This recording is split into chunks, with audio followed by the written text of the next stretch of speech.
Good afternoon and welcome to the Chicago Money Show. We help you get informed, feel engaged, and have fun with your finances. I'm your host, Bridget Sullivan Mermel. I own a fee-only financial planning practice in Chicago. Our guest today is Kyle Harvey, and she's in the studio. Yay! She's a realtor with Barrett & Warder, Chicago's oldest real estate brokerage house. We're taking your calls. So call us at the number on your screen and ask your questions. A bit more about Kyle. She helps buyers and sellers and focuses on the city's north side neighborhoods. She and Ann Rossley have a weekly Facebook Live show on what's happening in the Chicago market every Monday morning at 7:30 a.m. It's also available on her YouTube channel, Kyle Harvey Shy, on YouTube. We're taking your calls, so call us at the number on your screen and ask your question. Welcome, Kyle. Thank you, Bridget. All right, what a pleasure. Yeah, let's get right into it. So the Chicago real estate market is hot. Is that going to continue? Well, first of all, I can't see the future, but it's starting to cool. Okay. It has been hot for Chicago, and it's now starting to be less hot, but it's not cold. Okay. So let's talk about the different elements. So the average sale price, let's talk about that first. Okay, so over the last 3 years, including that crazy 2020 where the sky fell in, the Chicago housing market has risen almost 20% in value. So from 2019 to today, about 20% increase in value. So just in 3 years, right? And just in 3 years. But we were one of the areas in the country that didn't recover quickly from the downturn, the last downturn in 2008 to 2013. And it took us a very long time to come out of it, and we came out of it in 2019. Right. Okay. And it seems like when people have been putting their houses on the market, they've been going really fast, and they've been getting multiple offers. So is that something that's changing too? Not yet. Okay. Because there is so much pent-up demand. Okay. What we're finding, and even during this hot period, the properties that were priced intelligently, that were priced at or about where they were likely to sell, have sold really fast, and that continues. Okay. The houses that were aspirationally priced, saying, "Oh, we're in such a seller's market, I can name my price," those haven't done as well and would never do. This is not, with the internet and all the information that's available, that kind of thing just doesn't work anymore. Okay. So do you feel like we're in a bubble? You said it's up 20%. Yeah. No. Okay. Chicago, when we talk about it being a really hot market for Chicago real estate, San Francisco, Austin, North Carolina would laugh. Right. No. We have had a very measured increase in value. It's been great for us because it's been a long time coming, but we are finally getting to probably reflecting the actual value of the properties. Okay. Before it was sort of suppressed, so no.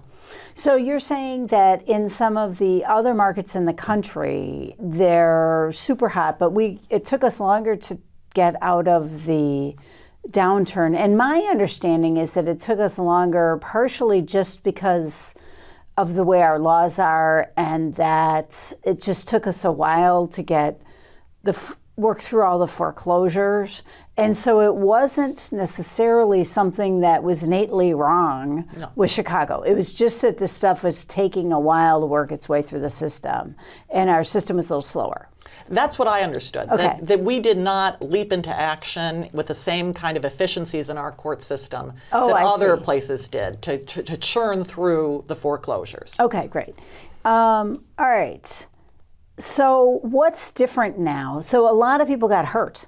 Yeah. In 2008 and 2009, and then they were, left holding the bag, so to speak. So I know some laws have changed. So what's changed?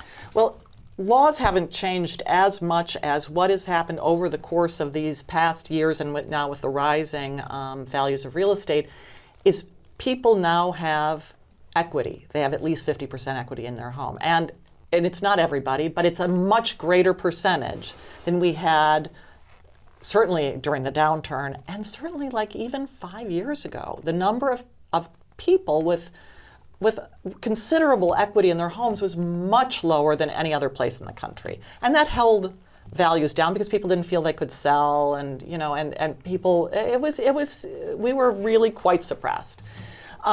So people now have a lot of equity in their home. Interest rates have been very good. One of the challenges has been, though, that we don't, around the country and certainly in Chicago, we don't have enough inventory, and inventory is houses for sale. Right. We don't have enough inventory because of a couple of factors, and these are just some of them. One, not enough new houses have been built. Right. So, their population is growing, and it even is growing in Chicago. Two, interest rates have been so low that people don't want to trade these interest rates for selling their house and maybe paying a little bit more. Three, once you've paid off your loan, you're sort of like, I'm living for free. And four, a big one has been that boomers and older Gen X have sort of decided to age in place. They like their space, they want to stay, and they're not giving up their houses for the young people who have families who want to move into it. Okay, interesting. Yeah. So you mentioned that people have equity in their homes. What do you think about people taking loans on that equity to make improvements to their homes? Well, it depends. One, it depends how much equity you have. Mm-hmm. If you're getting razor thin and going to leave yourself with very little equity, well, then that's probably, as you would say, right. if you're a financial planner person, that would not be a good thing. But if you're looking to sell, there are a couple ways you can use some of the equity in your house to pay for improvements that'll net you a higher sale price. Or if you decide you want to stay, that I like my low interest rate, I want to stay, well, make your existing home the house that you want it to be, the house that you would move to otherwise. It's interesting because it's one of the things that I think about like a lot is, okay, improving your place. I am not a proponent of improving your place before you sell. And we're going to talk a little bit more later about selling. But I think like don't spend too much, because the industry itself, the rehab industry itself, puts out numbers about how much you actually make back. And it's like, okay, a new front door or stuff that like really improves the curb appeal might pay for itself. But the things like a new kitchen, it just doesn't pay for itself. What are your thoughts about that? Well, I have a couple of thoughts about that. Okay. There's a great company, and there are a number of companies, but the one that Baird & Warner uses is something called Curbio, where they come and they do it to your place. You don't have any decisions, and then they take the costs out of the sale. We have a caller. Oh. So we'll get back to this. Hello. We'll get back to this question in a second. Okay, so caller, if you could give us your first name, your neighborhood, and then continue with your question. Hi, this is Rob calling from Rogers Park. I have a quick question for you. As far as buying, I live in the city, and I was just wondering, would it be more beneficial to buy in the city of Chicago or out in the suburbs? Or I was just wondering if you had any advice on that. Huh. I didn't hear it.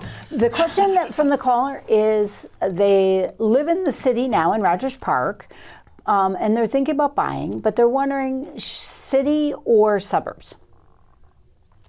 Pros and cons of each. Do you have kids? Do they? We don't know. Okay. No. No. No kids. Oh, okay. I heard good. the caller. Thank you. Sorry. Thank you, caller. It's up to you. Here are the benefits of living in the city. One, you live in the city. I'm a city girl. I'm born and raised in the city. I'm a city girl too. So, Yeah. I like the city. City. Suburbs, you pay actually higher taxes because you're paying for the public school. You're paying for all of the. It's a much smaller tax base that has to pay for the government and the schools. So believe it or not, as much as we complain about Chicago taxes, they're more expensive for the same kind of house in the suburbs. And Rogers Park has a really nice suburban feel to it. There are some neighborhoods in the city that have a really nice feel that is like some of the closer in suburbs. So it really goes to what appeals to you. Yeah. Shout out to West Rogers Park. I know, yeah. That's a cute neighborhood. A bunch of great bungalows. Right. It's kind of like 2/3 suburb, 1/3 city. Yeah, That's the way I look at that. Okay, so now let's talk about buying a house. So some people right now, they're afraid to buy, and that's partially because the market's up. So what are your thoughts? What do you tell people in that situation? First of all, I feel for them because it is tough. People want houses, and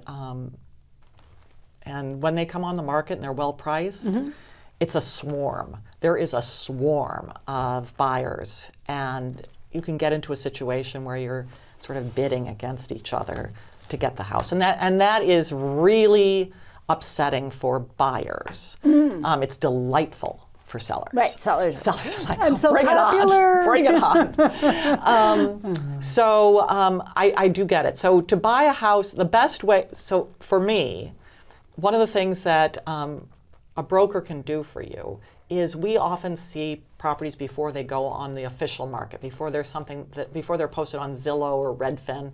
We see them through something called the private market. And what I try to do for my buyer clients is get in there before they go on the market. And so sometimes you can buy them before they've gone. I've helped clients buy things that were technically off the market because the people during COVID, for example, it was really hard to find a house in COVID, and there was a house that the owners didn't want showings, and I said, if we come in, we'll look at it, we'll buy it, and we did. So it ended up working out really nicely. So there are tricks that a broker can help you do to avoid the rush. But there's a rush for houses. It's tough. Condos, on the other hand, are a great purchase. Okay. And especially in the in the area, including the Gold Coast, the rest of the near North Side, the Loop area, there has been no gain in the past 3 years. Oh, interesting. Well, because of the downturn. So if you look at the whole thing, it's been no gain. So you can get a real bargain. Once we come out of this craziness, I believe, the Loop and the Gold Coast and Streeterville are Streeterville's actually doing fine because it's got some really fancy places, but they're going to take off. So you could really get a good value here. Yeah, well, and condos in general. So you're saying condos are a good deal right now. Condos are a good deal right now. And so if you open your mind to that, that might help. But single family home, you can give it a try and it's hard though. Try not to fall in love. Is that what you're saying? Yes. Try to be open. Try not to set your heart on something. But here's also another thing. Sometimes, just putting an offer in, and sure they take something else, but deals have been falling apart for various reasons. Don't lose heart. Maybe it'll fall apart. You can come back in. Interesting. So what about specifically with first-time homebuyers? How do you tell them to approach the process?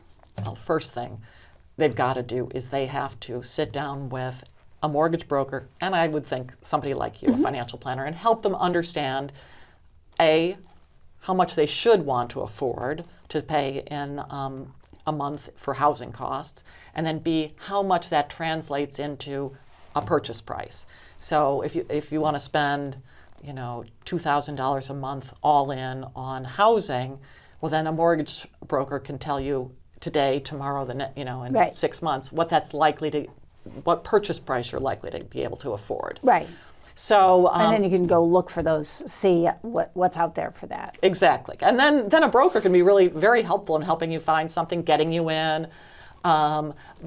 But sometimes one of the very interesting things is people assume they can afford much less than they can afford for the money that they how much they have. For how much they have and how much they want to spend.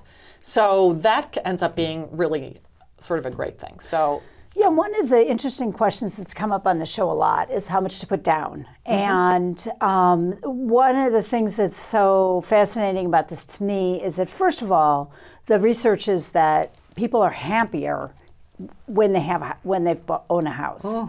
I would say, though, our experience with 2008 is they're unhappier if they're underwater on the house. But in general, people are happier if they own a house than if they don't, or even they've controlled for like same place. Your net worth's the same. Everything's the same. It's just you own it or you rent it. And it's like people are happier with buying. Okay. So there's the happiness factor. But then there's also your net worth factor. And houses are a big part of people's net worth, and historically people have been shut out of the market for a variety of reasons.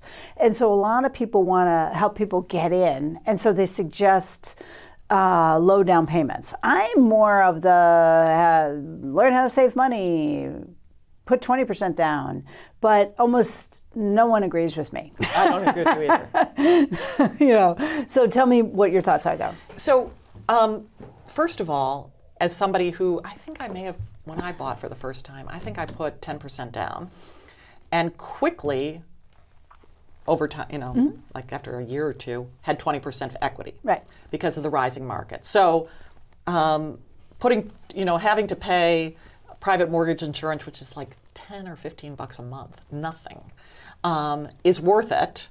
To be able to get in on the ladder and then start appreciating and paying more. And over time, you can, if you decide that that because you're starting to earn more, I can pay more towards my loan, well then it's just going to keep getting better and better and better. But I believe you should get on the property ladder as soon as you can. There are a couple of things. So one, VA loans, 100%. They're really smart for people who qualify for a VA loan, Veterans Administration. Two, there are a number of products that are 97% mortgages, 93%, 90%, and but you have to know about you.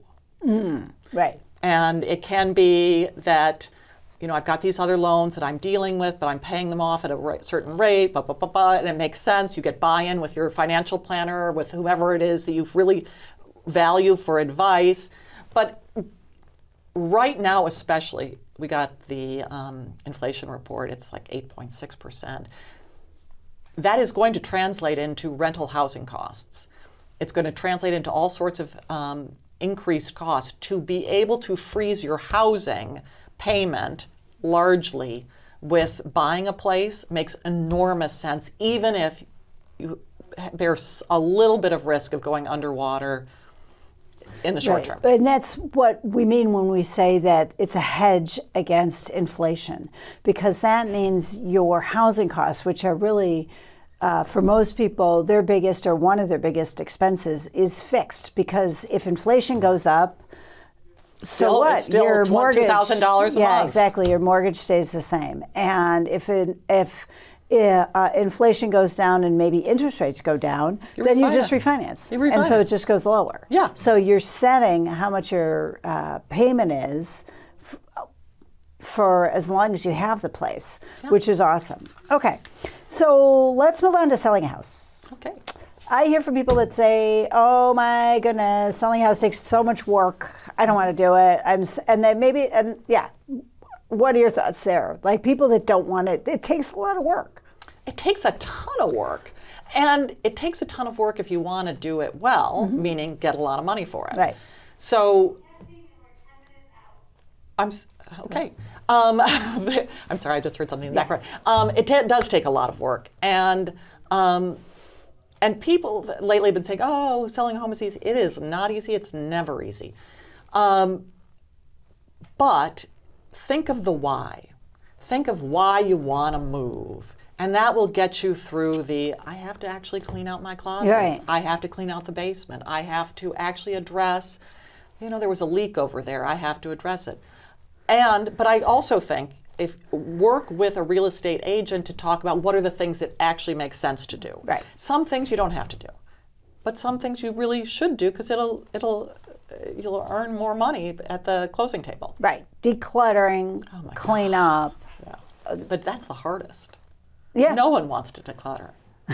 I just emptied out my kitchen for a remodel. Good Lord. Eek. Good Lord. And it also seems like some people have shame about their houses, even though they wouldn't admit it to people. So they feel like I've got ants, or my basement gets water in it, or even, more shame. I hoard, I have too much stuff, and on and on.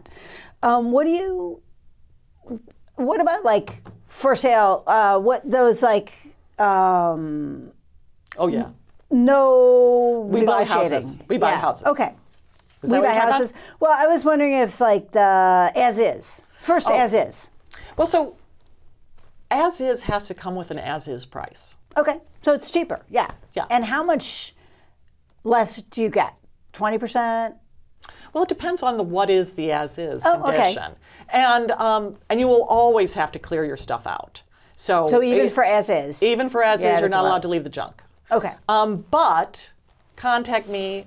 I got a lot of resources for getting rid of things Oh, at I an see. utterly reasonable So like price. a realtor will help you gather yes. your resources. Okay. Yes. So and then what about we buy houses? Like you see those billboards. Yeah, you're going to get rock bottom price for it. Mm-hmm. But if you are really shame avoidant, Right. or Right. work avoidant, maybe it's worth it to you to just unload your house. Mm-hmm. Yeah. Okay, awesome. How about pricing house?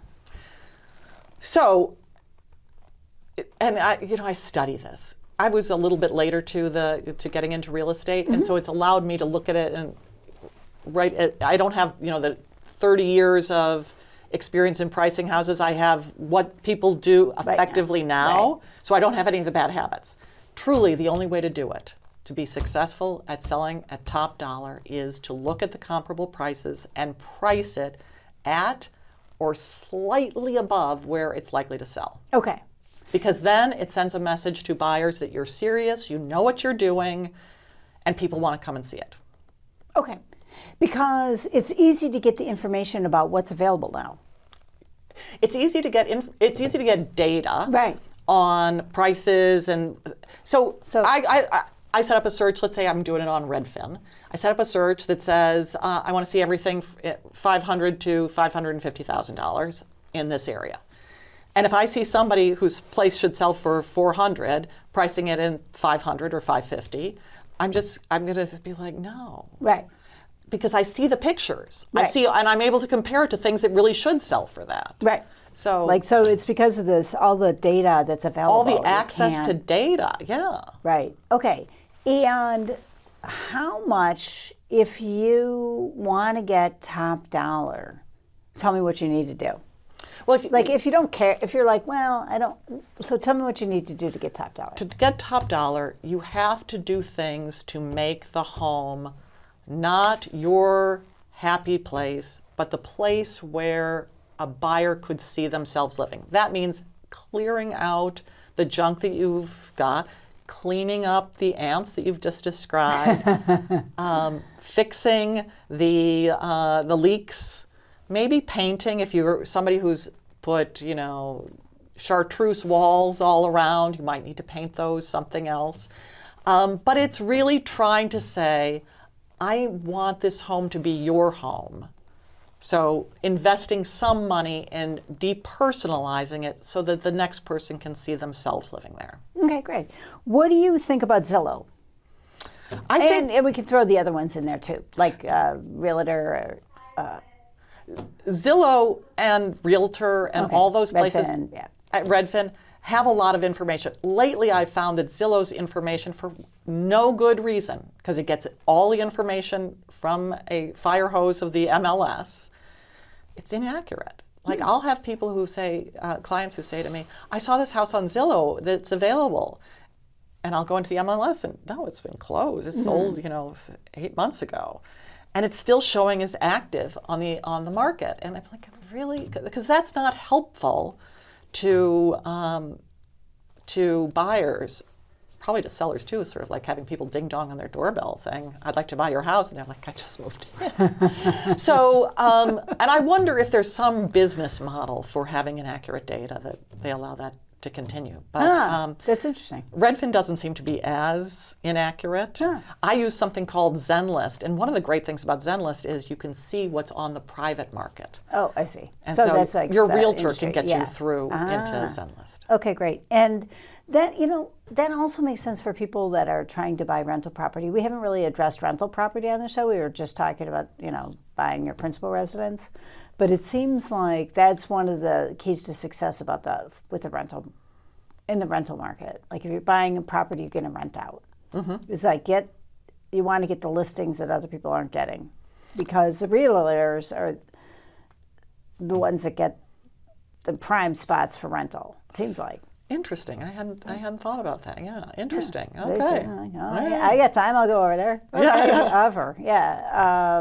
That's what I've seen before. Okay. Yeah. And so somehow getting there's a disincentive for people to wait around. Obviously. Anyway. Well, it's tricky because in Chicago there are a lot of properties that are not rental friendly.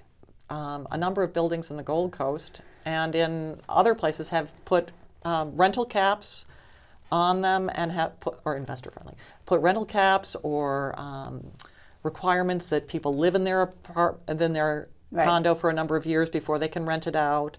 So there's becoming this this chilling effect on investment properties in some of the fancier neighborhoods. Just FYI. Yeah, and so. Does that leave the condo buildings that are up for rentals just filled with rentals? Interesting. Yeah, it makes the ones that are investor friendly, they have higher and higher numbers of investor owners. Right. The tricky thing about that is, let's say I want to buy into one of those buildings because I want to live in it. Some lenders look askance at high numbers of rentals and will turn down a loan or put a higher interest rate on it. Interesting. Okay, so let's talk about, we've just got a couple minutes left here. What about the long-term trends? What do you see happening so if somebody's not interested in selling now but might be interested in 2, 5, or 7 years, like they're thinking about their long-term future, what do you think will be happening in the market, just based on the demographic information you've seen? Well, we are over the hump of the big generation. So the biggest generation of millennials turned 30 1 or 2 years ago. And every generation is getting smaller. So there's going to be less demand.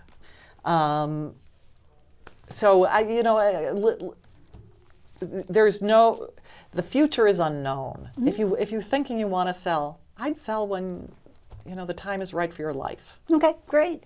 So Kyle Harvey, I want to thank you so much for being my guest today. Thank you for having me. It was a pleasure talking to you as always.